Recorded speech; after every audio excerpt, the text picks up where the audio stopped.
Presented by McDonald's of Glasgow, it's time for the Brown Sports Bag. From the heart of the Barrens, a weekly local sports machine. Alongside John Butler, here's your host, James Brown. Well, John, we're back. We're coming off a big Friday night where the Barren County basketball team swept Glasgow in a 15th district showdown of local friends and rivals. I can use that word effectively because a lot of time people think that the word rivals means like some sort of hatred toward each other and that kind of stuff. But basically it just means peers in competitive level. And right now we have Barren County's boys and girls are Barren County's boys and Glasgow's boys are competitive peers, and Glasgow's girls and Barren County's girls are competitive peers. But you know, that's not the way it worked out for Friday because Barren County swept both games. And let's just start with the girls' game. I thought that one was kind of interesting in that Glasgow held Elizabeth Bertram to 10 points after she scored 35 on them last time by challenging her in ways that didn't do it the first time around. But meanwhile, Raven Ennis, who has really been playing well, especially shooting the ball well lately, was on fire. She hit 7 threes in that game, finished with 28, I think it was. And I don't know if that caught Glasgow by surprise. Maybe in the sense that she just shot the ball so well, though, I would imagine. I don't expect they thought 7 threes, but no, I don't think they're surprised that she's the most improved player on the team. Yes, I would say you're right about that. Yeah, and she's a really, you know, I think the biggest improvement of her game is her outside shooting. Yeah, I mean, she played a lot. She got some. She contributed last year as a freshman to the state tournament team. Yeah. But her shot is really, really improved. Now she's got good size. She's about 5'8", maybe 5'9", and her release is a high release. So she doesn't. Hard to contest that unless if you're not bigger. You got to get out on her and make her dribble or whatever because she can shoot over top of everybody. But I just thought, my impressions of the girls' game is well played. Yeah, it was. It was a well played game. It was a 2-point game with about 2 minutes to go, and I thought both teams they made shots, they made plays after an early start in which there was turnovers made early. Once the second half started and teams kind of settled down, there wasn't near the turnovers as there was earlier. Ashanti Gore was really good. She's like. For people back in my generation, she's like Moses Malone. She can miss her shot, and she does a good job of getting it back and putting it back in. That's a great comparison because that's exactly what it's like. I mean, she can put up 2 or 3 shots in one trip, and a lot of times, and this game was kind of like this because they let them play inside pretty physically. They did. Both teams. She can do it. Yeah, she can do it with people hanging on her too. So, we've seen that through this season. Because I mentioned Ennis, how well she shot the ball. I mean, Ashanti Gore's been playing real well lately, too. She really has. She's a consistent double-double performer. Yeah. And Glasgow went to a zone, and it did a good job on Elizabeth. It's hard to duplicate a 35-point game. Yeah. So they weren't going to let her go uncovered for the most part, and she didn't have a great shooting night, but they left didn't find Ennis enough, and 28 points is I guarantee you they didn't expect that, and that's the main reason that Barren won. Yeah, I mean, when you have a kid that puts up 28 and makes 7 threes, then you're probably more than likely going to win. And she was fantastic because she made shots, 21 of the 28s from threes, but she rebounds well and she does a lot of other things, and she's moved herself up. In my opinion, she's probably arguably one of the top 5 or 6 players in the district. Yeah. One of the things about the game that, in the first meeting, I think we kind of came out of that and thought, well, Glasgow can't play at that pace with Barren County. And in a way they can't. The faster the pace still benefits Barren. Depth-wise, they're more comfortable playing that way and so forth. Yeah, I think the depth is a big part of it as much as anything. The other thing, but what I did think Glasgow has improved on is playing at that pace without committing so many silly turnovers as they were doing earlier in the year. True. I think they've gotten a lot better in that pace like that. And that pace does open up the floor a lot of times for Ansley Adwell, and Ashanti Gore, and also Elizabeth Bertram. That's why they went to zone, because you can. Zone can slow the game down, but also it's easier to get back on defense when you just run to a spot rather than run to a person. Well, in the first meeting, it looked like Glasgow was losing people in that transition defense. That's right. And so they did deal with that issue, because they didn't so much lose Raven Ennis. I mean, she just hit pretty much everything she decided to put up. Yeah. A couple of those, probably the first couple, they probably needed to get to her quicker, and then that maybe let her get into a rhythm as the game, for later in the game. One of the other things about the game, though, was Glasgow's shooters really did struggle, and a couple of them had good looks, and they just didn't go down. McMurtry struggled for sure. She did, yes. Yeah, I think Dynasty Page made a few. She didn't. I don't know. I can't remember how many, but she made a few. But they didn't attempt a lot of threes. It was a concerted effort, which I don't blame them, of getting the ball inside. And Glasgow does a really good job of attacking the rim. They're really good at using their body and creating contact and finishing and so forth. That's what Adwell does really well. Yeah. And her minutes were limited. I understand, she was sick and missed school and so forth, so she didn't even start. Right. She contributed, but they didn't play her a ton of minutes. She didn't play the whole 32 minutes. Right. So, if I'm Glasgow, I think, and I talked to Coach Stinson after the game, I think both coaches were pleased. Mm-hmm. Obviously Piper's pleased. Anytime that you win a game like that, a district rival, it clinched number one. Mm-hmm. And then you get a big contribution from a player other than Elizabeth Bertram. I think that's a positive sign for him. And I think Justin was happy with how his team competed. And it was a 2-point game with, I think it was like a minute 40 left in the game before Barren finished them off with some free throws and made shots and so forth. So I think both teams were happy. You're not going to play in a better atmosphere. No, I mean it was close to. It was a great night there. Let us just say it was a lot of fan turnout. Close to it's about as full that you're going to get in that gym other than graduation. It's 3,800 probably there. And, and of course, Bo Matthews mentioned to me they had to pull out the other set of bleachers, which usually does not get pulled out. Yeah, and I think it was both schools came out because both girls and boys have good teams. Mm-hmm. I think Teresa Bewley has to be given some credit. It was her. Right. They celebrated her 40th year of being the cheerleading coach at Barren County, and they honored her. And they had a lot of her former people that were there too. I think that added to it. Had good weather. Yep. I mean, I think there's a lot of factors that fell in line, but it was a great. If you're a player, you can't ask for much better. No.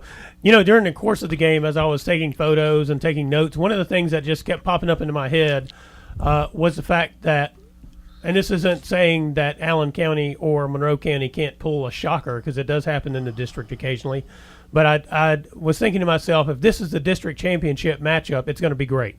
Because as long as everybody's healthy, if both these teams are at 100% when they play each other and they get to the district final in 3 weeks, it'll be a great game, I think. Well, both teams will be major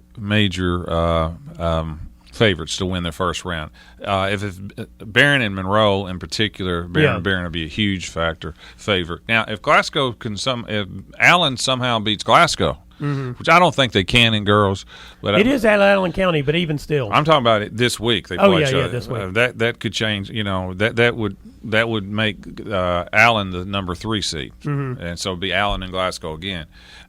Allen has showed life at the end of the year, even though they're still stuck on like 5 or 6 wins, but they are scoring.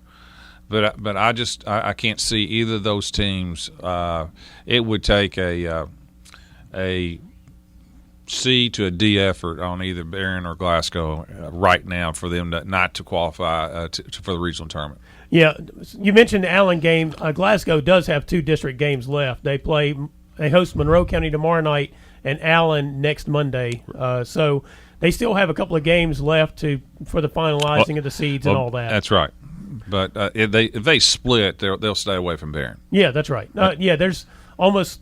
I think there is no chance Glasgow could wind up as playing Barren in the first round. The girls. I don't think so. But they've got 2 wins right now. Yeah. But Monroe has not won. Okay, then that's. I don't think. Okay, then that will do it then. Yeah, and let's talk about the boys' game real quick. That game, beforehand, there was a discussion with people about whether or not Tucker Kirkpatrick and Jaden Franklin would be playing for Glasgow. They've been out since they lost that South Warren game, which I think has been 3 weeks ago now, and they neither one had returned since then. So I mentioned to somebody before the game, I'm like, if Jaden Franklin doesn't play, and I don't know about Tucker, I said if Jaden Franklin doesn't play, I think Barren wins by 20. And they were like, really? And I said, yeah, because the problem is Glasgow, even though they have Robert Kingery and Bowen Haney, who are long players, they just can't match up very well with Niken and Bandy, mostly because Bandy can step out and shoot. He can shoot from anywhere, because then they have to try to figure out how to deal with the guards who are getting better at shooting for Barren.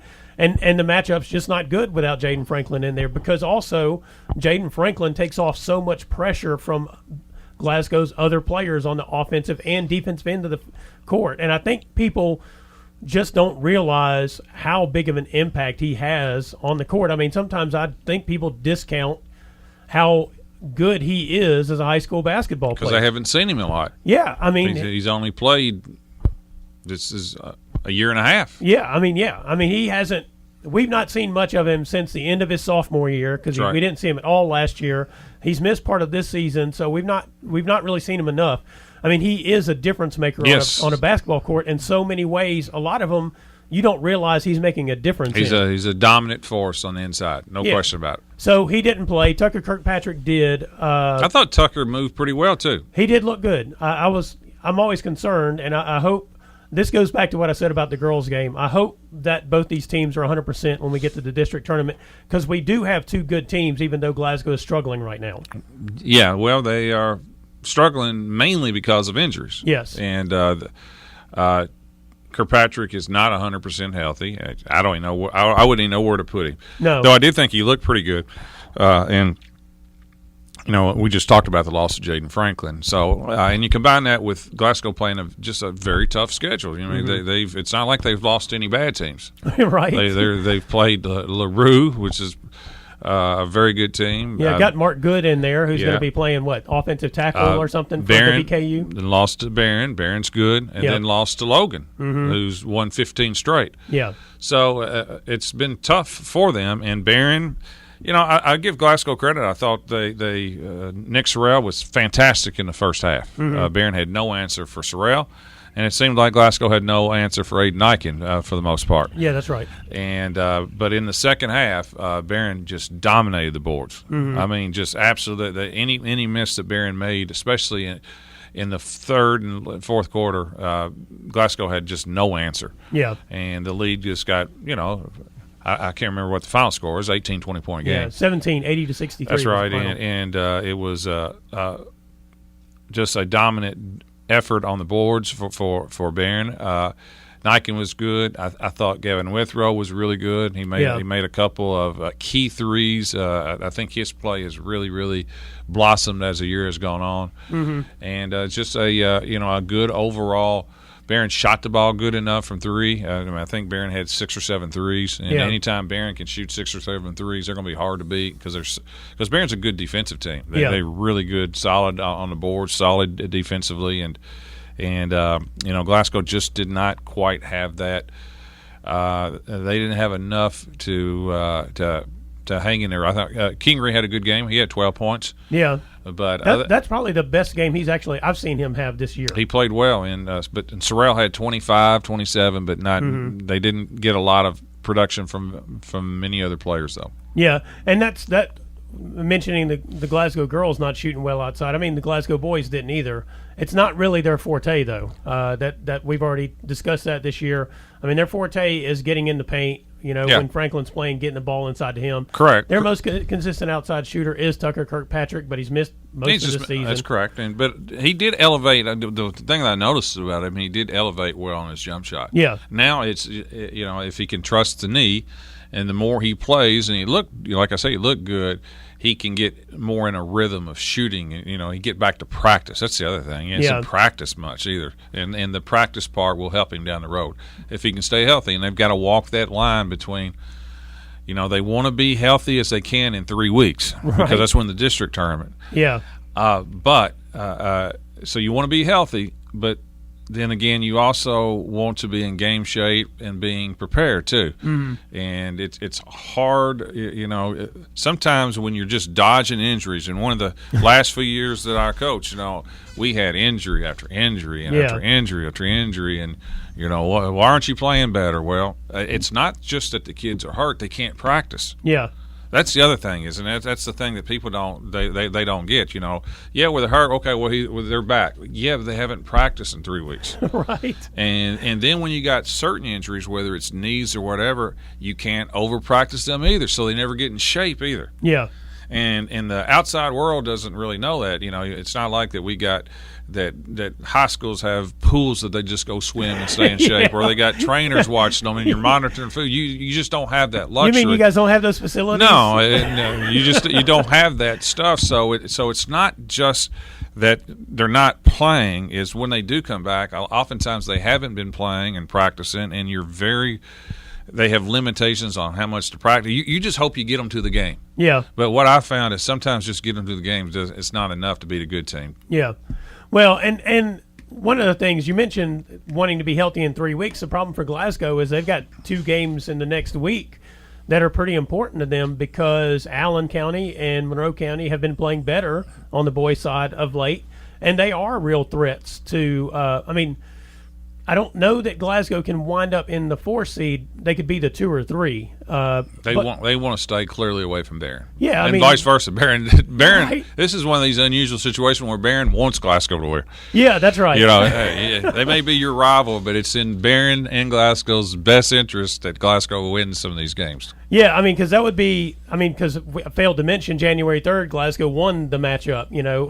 Won by 5, I think it was, over at Glasgow. They had everybody there. And so we know this is a dogfight of a game if everybody's healthy for both these teams. Yeah.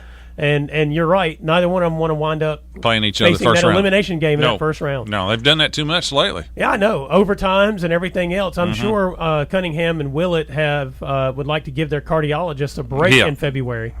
But I think one of the things, what I would like to see for Glasgow is those guys to be able to come back, play enough so that they're in at least some sort of rhythm by the time the district tournament starts. I'm probably not the only person who'd like to see that. Oh, I'm sure Willett and a bunch of other folks. That's correct, but it's tricky. Yeah, because you're dealing with knees, and you just and with Franklin, he's coming on. This has happened to him 2 times. Yeah, so.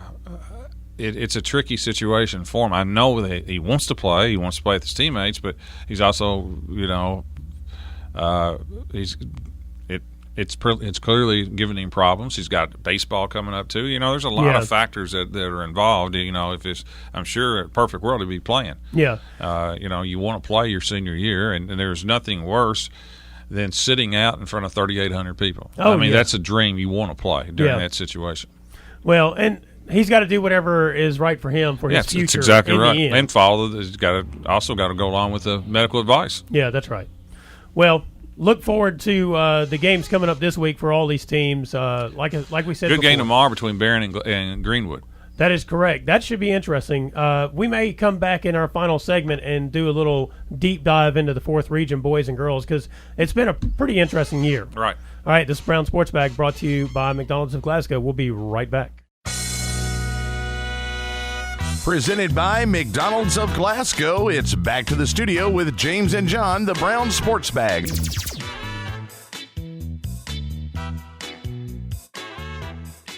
Well, John, yesterday was this game. Some people call it the Super Bowl. Some people are contractually ineligible to call it the Super Bowl.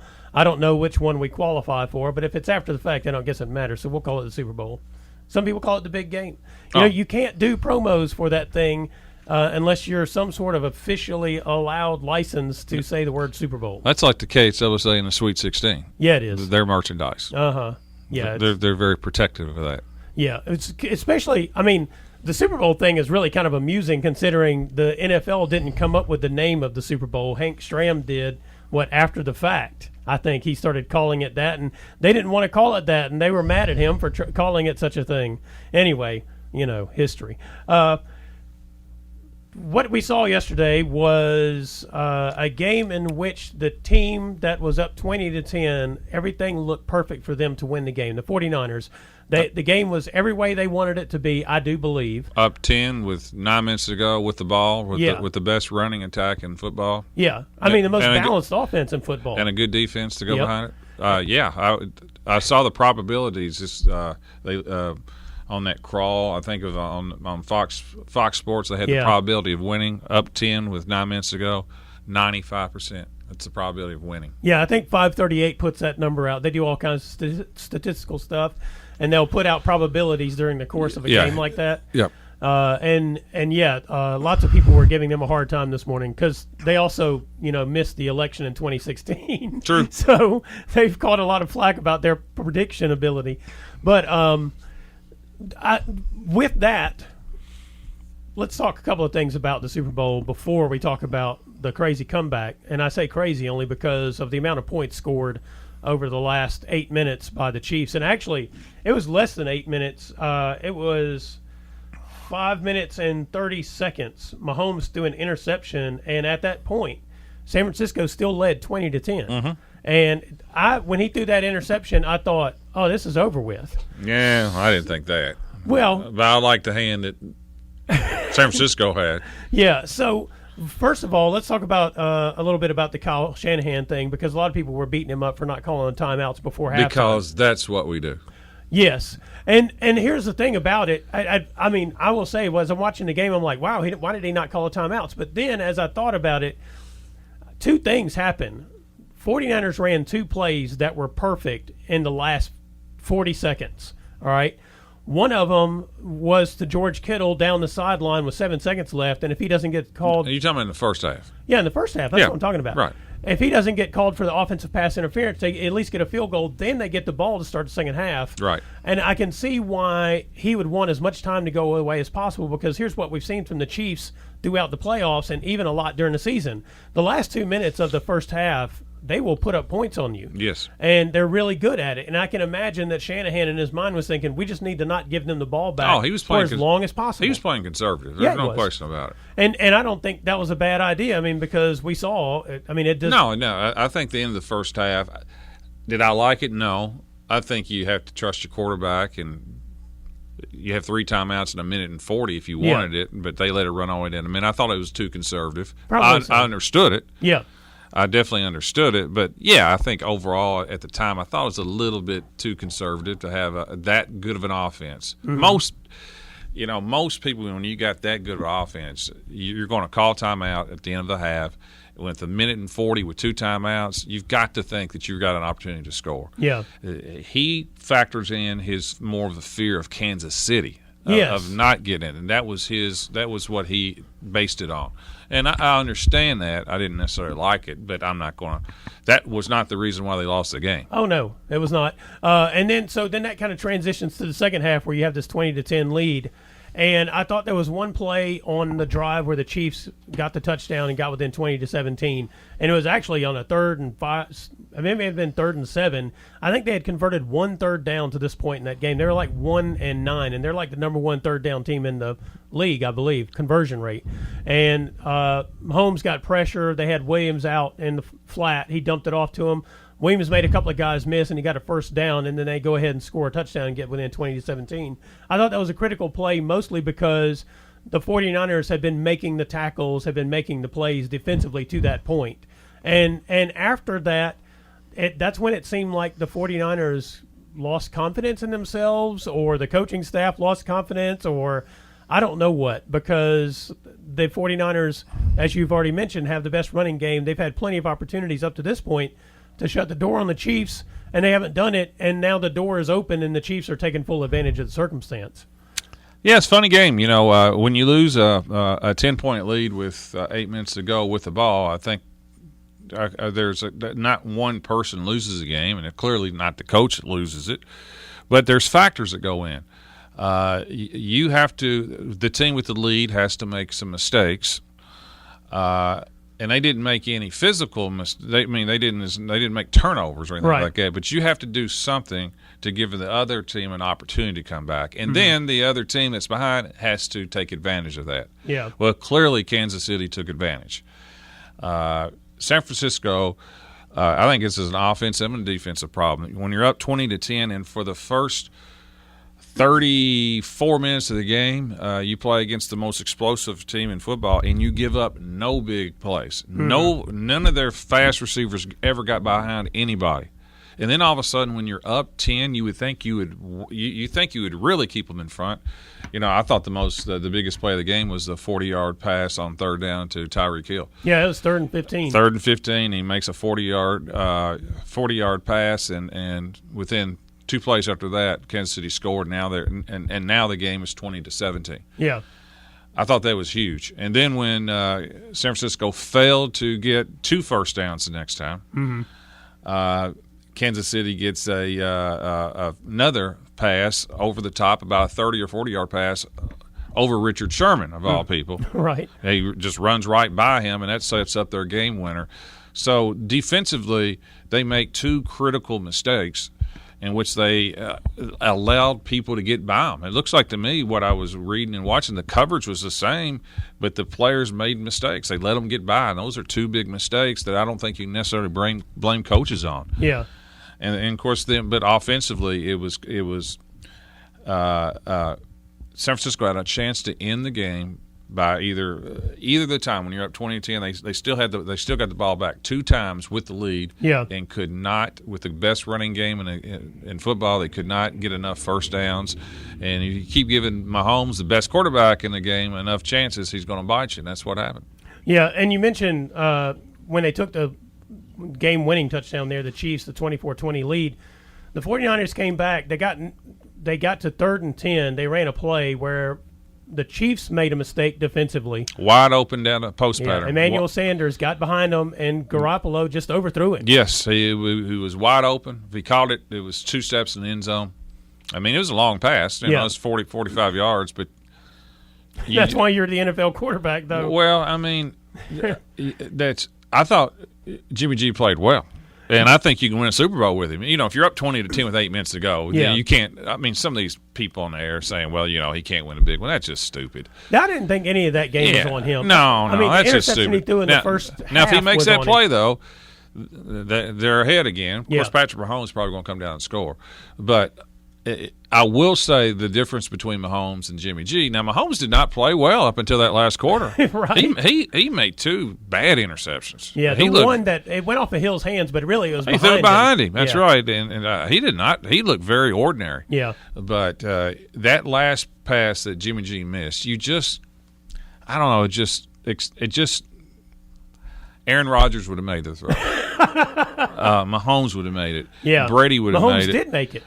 Brady would have made it. Yeah. Roethlisberger, because I've seen him make it. And Jimmy, you only get so many of those, and he was open, and it's not like he got hit. He just overthrew him. Yeah. That's just the way it was. But he's still good enough to win these games. Yeah. But he's not that you just like when Kansas City took the lead. San Francisco had plenty of time to come back. Yeah. If you just thought if Patrick Mahomes got it was 2 minutes and 34 seconds left. If Mahomes had it, or Brady had it, or Rodgers had it, down, 30, whatever it was, 24-20, you would think they would have threatened a little bit more than San Francisco threatened. They really never threatened. Well, and I go back to what you said about the running game part. I mean, if you look at the 49ers, and the thing that got them there is the fact that they could just run the ball on anybody. Mm-hmm. It was a combination. And they did. They ran against Kansas City. Yeah, I mean. 7 yards of rush. Yeah, that's right. So, I mean, you look at when they have the ball, and I think they had a 3-and-out where I think they ran 3 plays. One of those, they ran it 3 times. First one was a 6-yard carry, and then they went play action, didn't work. That's right. And then they tried to throw it again, which I understand. Yeah. And incomplete. Well, and the funny thing is, what was it? I think it was against the Packers where they had a play where the same kind of series where they were but it was 4 yards on first down. And they were facing 3rd and 6, and they ran it for like 16 yards. Right. I mean, maybe Green Bay's not as good as the Chiefs on defense. I don't know. They're not. But still, Yeah. there have been plenty of times through the course of the year the 49ers said, it's third and whatever, we'll run it. Right. I don't think there was any glaring coaching mistakes. No, I didn't think I think so if you either. go, but you can always second guess.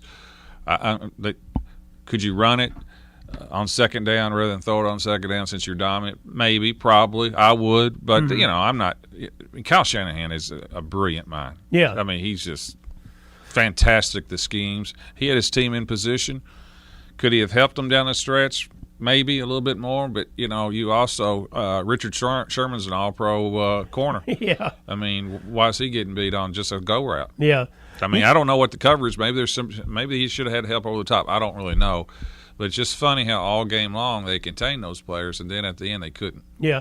One of the things about that game as I watched it, though, is I actually thought it was a well-coached game on both sides. Oh, yeah. I mean, and I'm happy for Andy Reid. He has gone through the rigors. He's put his time into it. Oh, he got torched when he was in Philadelphia. He couldn't win a big one. Yeah. Clock management's terrible. Yeah, right. Heard all those stories, Yeah. So They may have been accurate, but they looked accurate sometimes. But beside the point, I mean, he's obviously – he's a rare coach. He's been in two places, been to the Super Bowl with both those teams, and he's a great coach. Yeah, he's a great coach. He made Michael Vick a fantastic pro quarterback the second time around. Yep.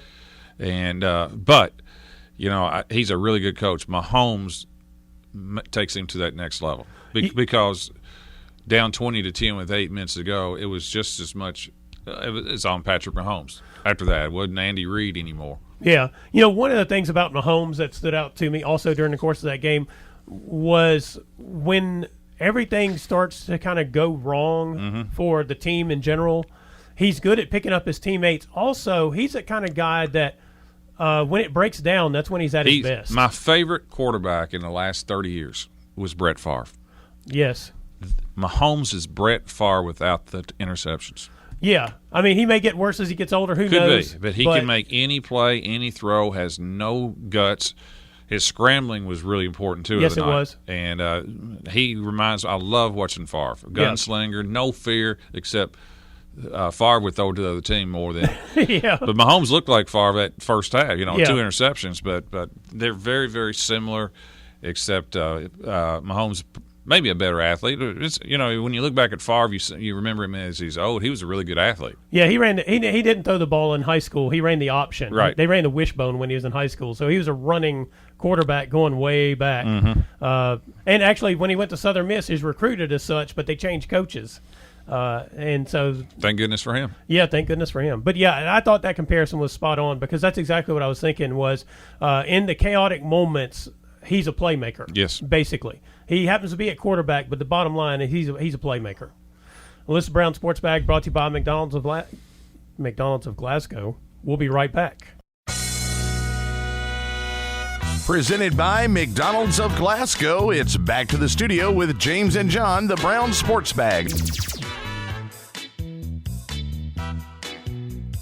Well, John, I'm going to give you a few minutes to tell us about the WKU Lady Toppers because they're rolling right along. They've won 4 straight. I think they've won 10 straight at home, though.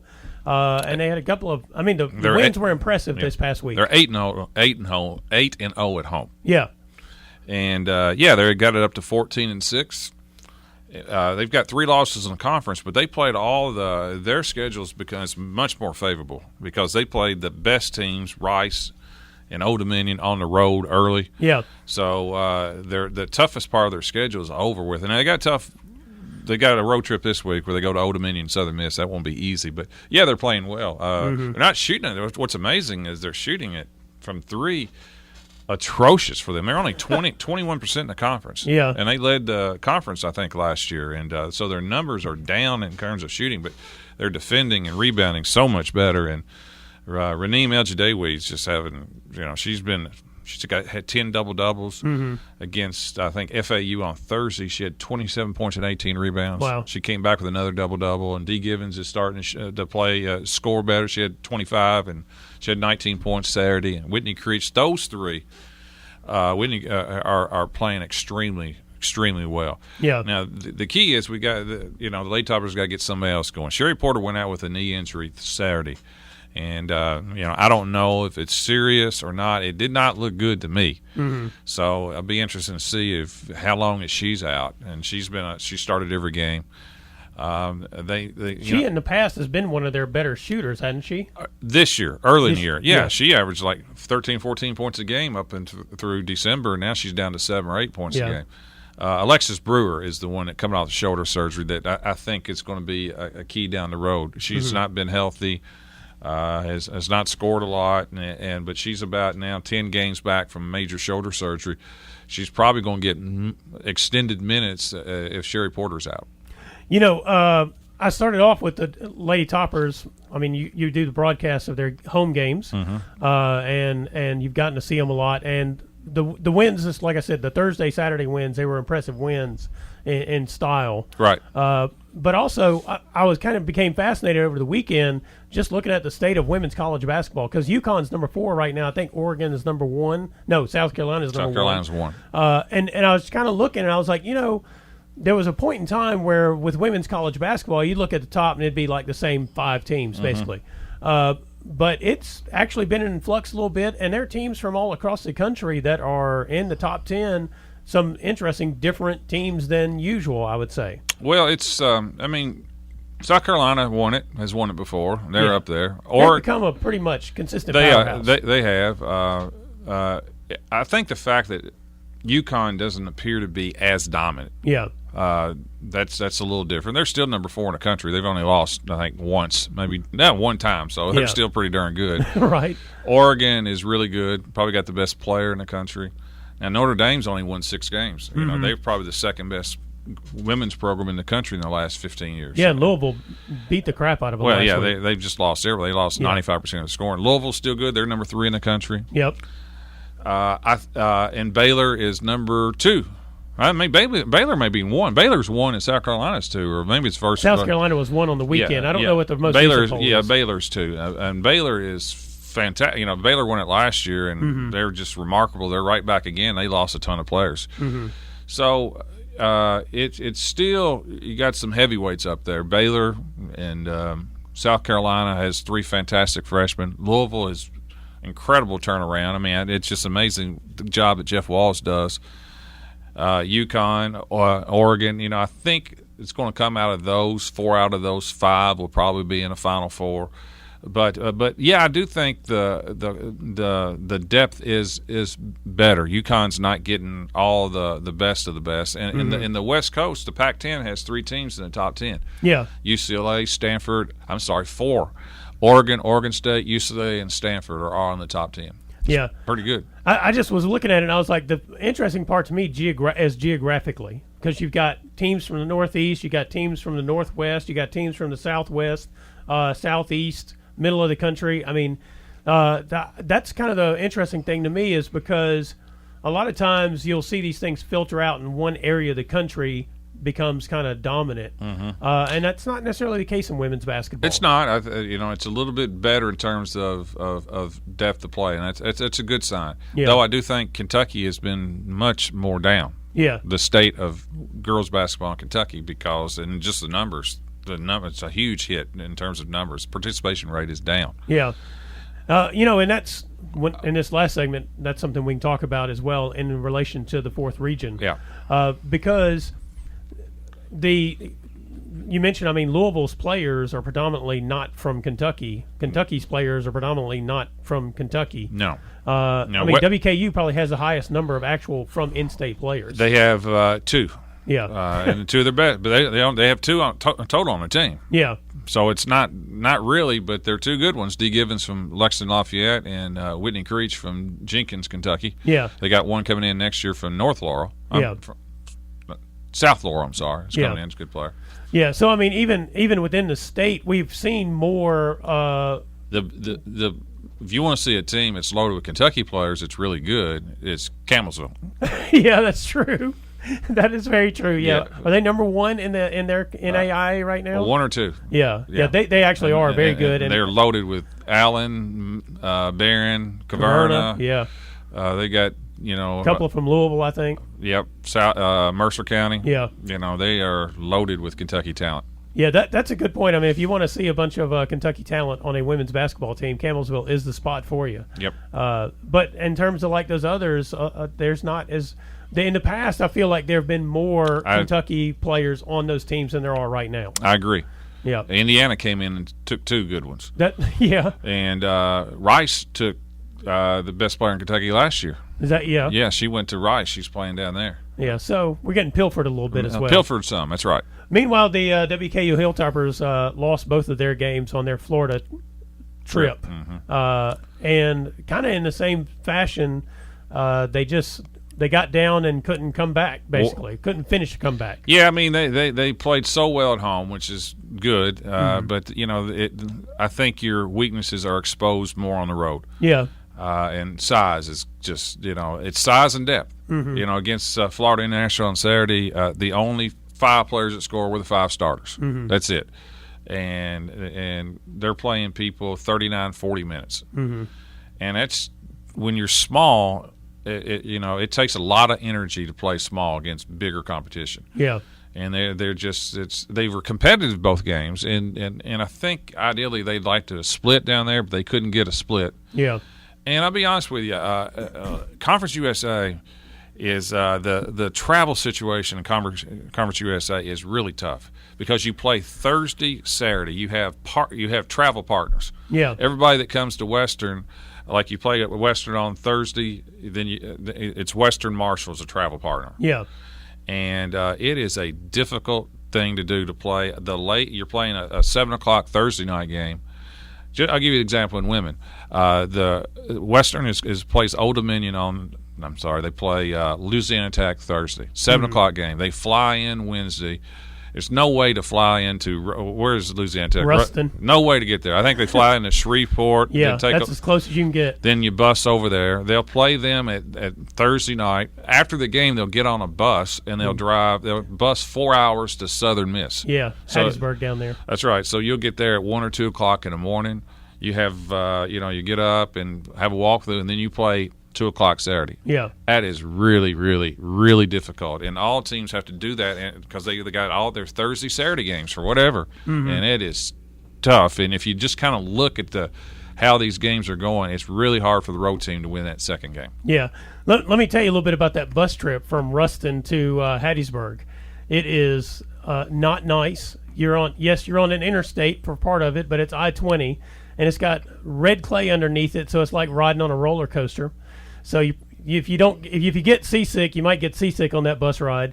Then you get on 49, which is also like a roller coaster, and you ride that down to Hattiesburg. And so you might want to take your Dramamine before you ever get on the bus. Well, I mean, it's one of the there's 2 differences when it comes to road games in colleges and high school. Mm-hmm. One in high school, wherever you play on the road, you take your crowds with you. Yeah, I mean, parents, everybody just goes, right? Mm-hmm. And 2. You're not making many trips more than an hour away. Yeah. I mean, you're back at home and sleep at 10. Yeah. That's not true in college. You don't take your crowd, and, you're flying and busing and staying all night and traveling, and it will wear you out after a while. It's tough. There's a great book about the Patriot League. I wish I could remember the author's name, where he spent a whole year hanging out with Patriot League basketball teams. And part of the whole story was riding on the bus, because he rode the bus with them wherever they went. Yeah. And so it's part of the whole story is about the bus trips and all the stuff that goes on. Well, remember, I played baseball at Louisville, University of Louisville, and we took mainly vans more than anywhere. Yeah. Whether it's to Indiana State or Memphis or Southern Miss or whatever. Yeah. And it was almost considered a win. Yeah, because you were in the Metro with Southern Miss. Metro, that's right. And it was almost a win just to get there. It's like, oh my, all right, we're here. Yeah. All that college stuff is not as glamorous as it looks on the Under Armour. Riding in the back of we're talking about just those were the vans back then where it's like one long cushion that goes across. So you just pile on. No seatbelt. No, it didn't lean back. No seatbelt. None of that. No. Oh my gosh. Yeah, those were the glory days. Glory days. That's right. All right. Well, this is Brown Sports Bag, brought to you by McDonald's of Glasgow. We'll be right back. Presented by McDonald's of Glasgow, it's back to the studio with James and John, the Brown Sports Bag.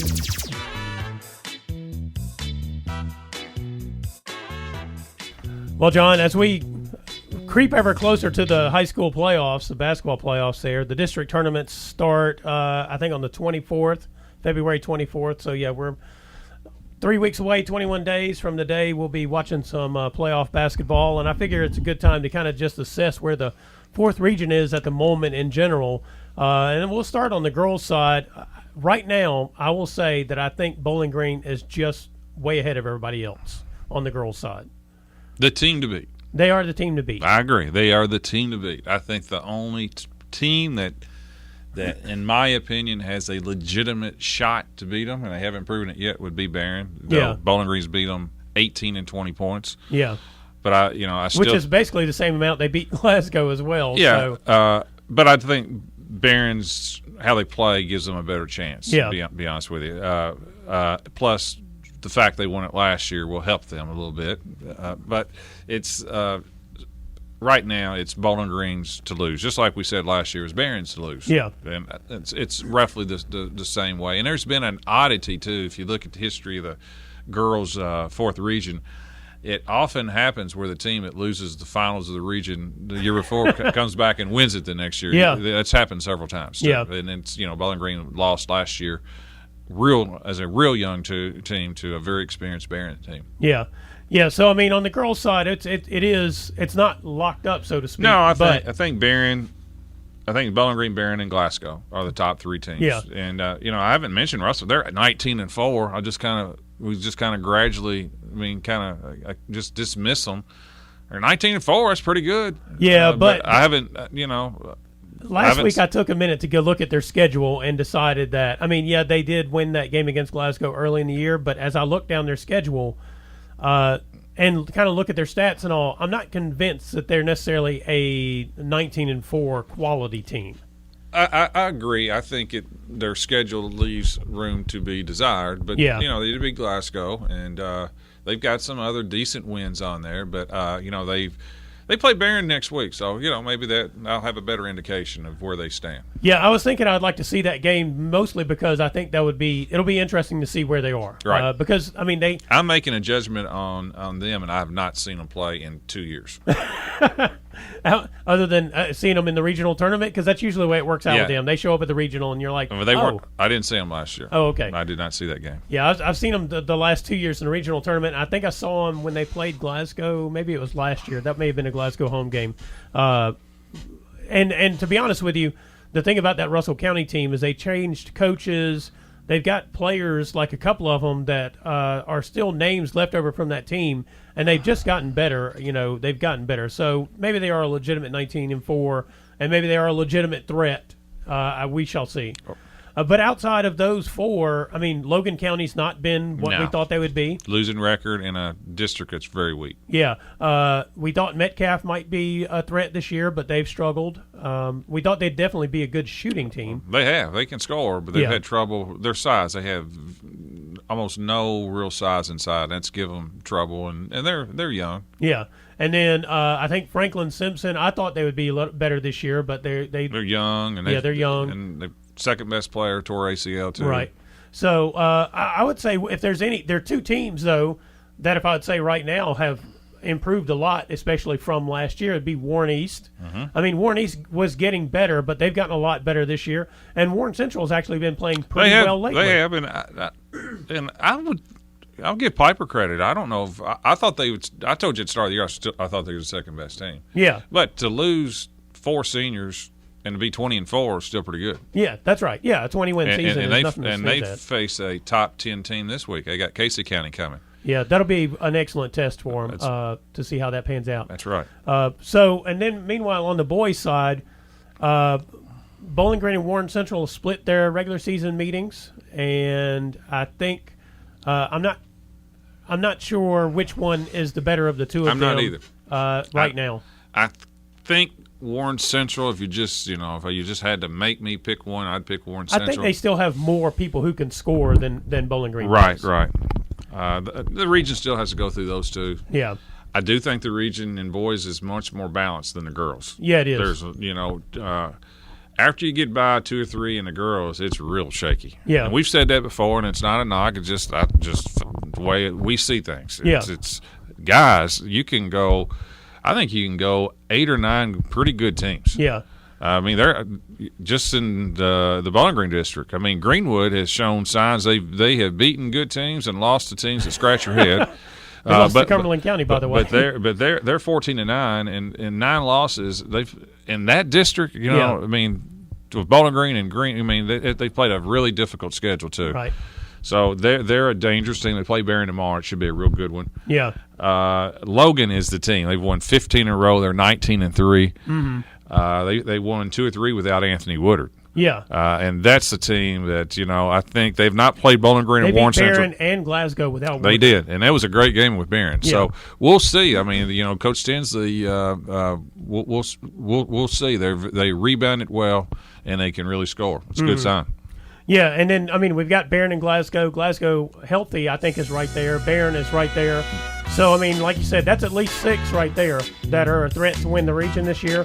Some of them won't be able to get there because they're all in the same district. Well, this is Brown Sports Bag, brought to you by McDonald's of Glasgow. We'll be back next week.